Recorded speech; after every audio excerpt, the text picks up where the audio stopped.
Hello, this is my Viva for my case study. The part one, the technology that I'll be going into is about the Bank Shield. It's a conceptual platform which I have proposed.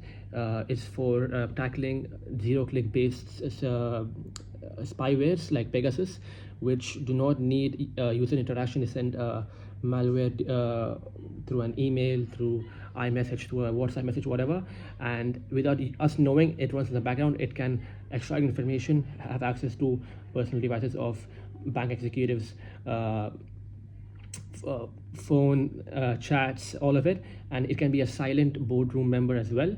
So to tackle this, I have proposed a solution that is based on technology and also through internal controls. That will be a 4-step solution. In my user manual it's mentioned. We have the forensic screening. We see what's going on in the device before that.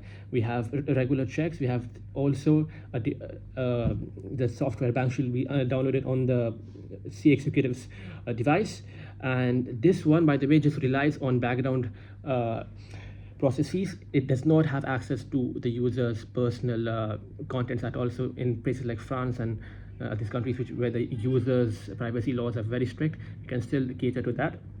The part two is about cryptocurrency, right? I looked into LiveX app and the Zengo as well. From what I learned from the MSNBD's LiveX app, they outsource that risk transfer is there.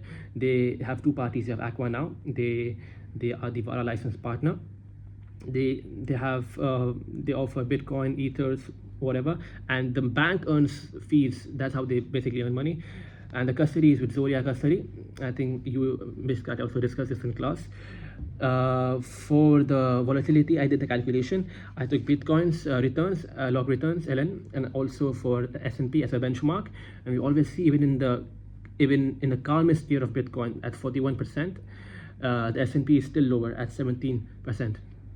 All right, and Bitcoin is a currency that's lost around 80% of its value. So this cannot serve as a currency that we can always use, and it's not always usable in all places.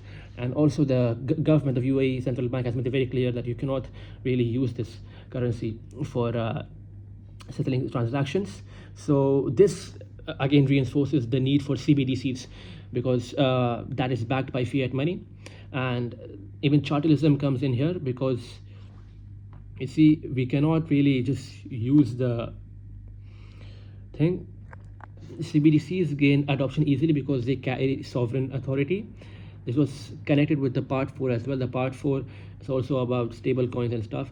I looked into Nigeria's Naira, Jamaica's JAMDEX, and China's digital yuan. Even India has a pilot. China's digital yuan has processed roughly 7 trillion yuan.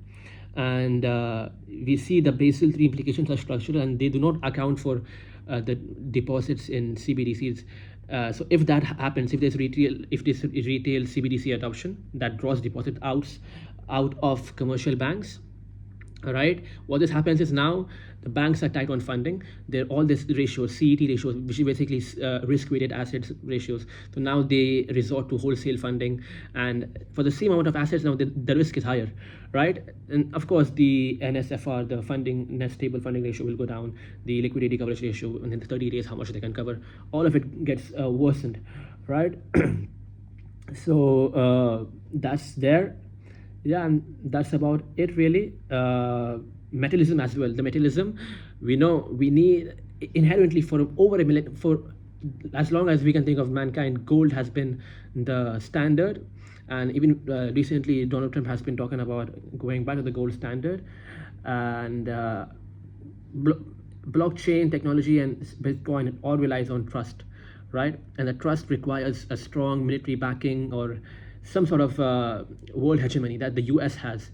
So US stable coins like the CBDCs is a good alternative, but still the adoption is very slow. The government needs to provide regulations, because technology is going very fast, but the regulations are not that fast. So yeah. And also, I forgot to say in part 3, I didn't mention part 3 that well. Instead of for the dummy variables, I took it separately. Instead of together, I'd have one for D-sanctions, so dummy variable sanction and dummy variable money laundering as well. And yeah, what I notice is, Sanctions have a very minute positive effect of 1.5%, and it is significant at T-stat of 4. That's more than 2. And for the other one, money laundering is not really that significant. Yep, thank you.